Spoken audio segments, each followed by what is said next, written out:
Hello, little Falkenstein children. No, it's not the book talking, it's Uncle Jim. I know, it would be great if the book could just talk to you and then I wouldn't be here. But I always put a little couple extra words when I read the book. I don't know if you'll find that out later when you fail your SATs. But the Intellectual Devotional this week, an exciting new chapter on static electricity. Yes, I know, Electricity is fun, and you can hurt your brother or sister with it, so that makes it more fun. All right, let's see what this is all about. Why does your hair sometimes stand up after you comb it? You guys don't comb your hairs, I know that. Why do door handles sometimes shock your hand after you put on your coat in the winter? Probably a trick from your brother.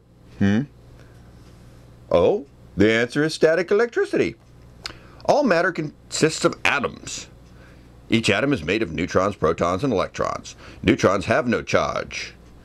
Protons are positively charged, and electrons are negatively charged. They are bummers. Electrons are downers. They're negative all the time.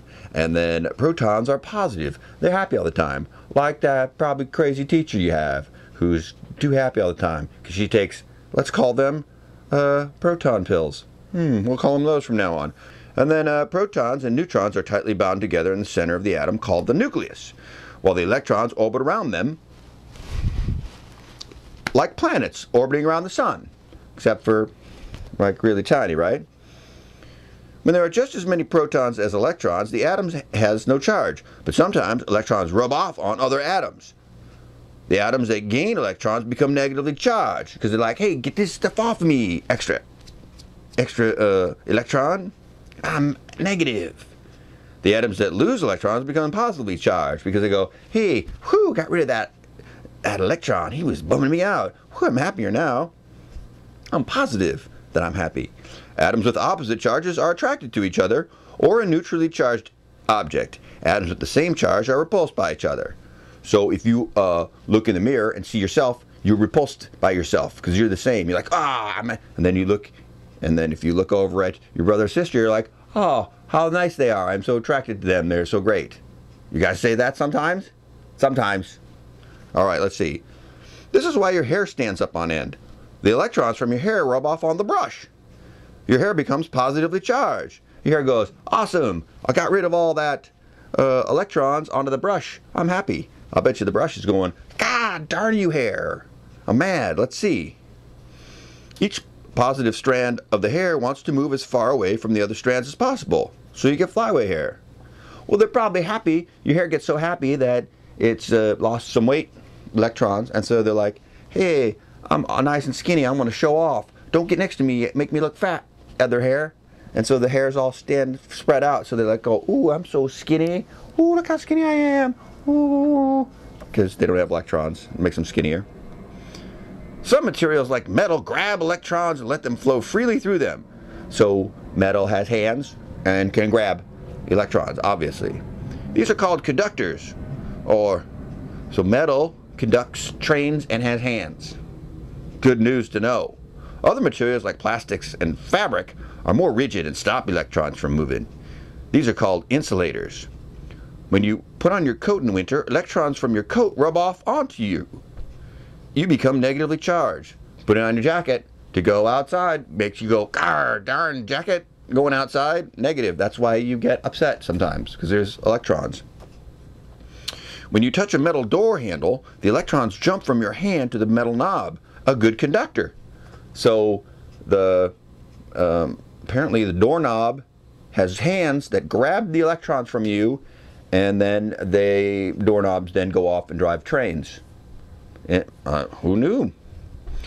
This heats the air, creating a spark. Oh, that will warm you up better than having your jacket on. The spark in the door. I've not seen a doorknob spark. Maybe we'll check that next time. This is more likely to happen in winter because the air is dry. Moisture in the air absorbs electrons. Water is a good conductor, deadening the spark. Water also conducts trains. Water and metal conduct trains, and that's why water must have hands and they grab electrons and they all go conduct trains at the end of the day. Well, Let's see something else. Lightning is static electricity on a larger scale. During a storm, the movement of electrons creates positive charges at the tops of clouds and negative charges at the bottom.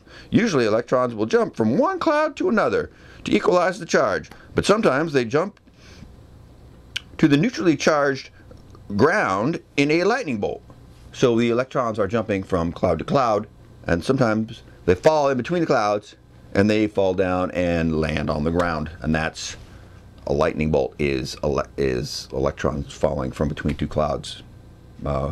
Okay, that makes sense. Benjamin Franklin discovered that lightning is static electricity in his famous kite experiment. I think that's a whole other chapter on the whole kite experiment thing, so let's not dwell on that right now. Franklin also invented the lightning rod, a device that arguably has saved more lives than any other in history. I don't think it has. That has not saved more lives than, let's say, like airbags in cars. Hello? Right? Stop signs save a lot of lives. There's lots of things that save lives instead of kites. Save kites and lightning rods save more lives, please, than like seeing eye dogs. Those save more lives. God, I'm starting to worry that this book might not be 100% factual. Well, static electricity, we learned that electrons can be grabbed by doorknobs and water, and that doorknobs and water drive trains. And there you go. So another excellent, an excellent edition of Intellectual Devotional. And see you little Falkensteins next time. Bye.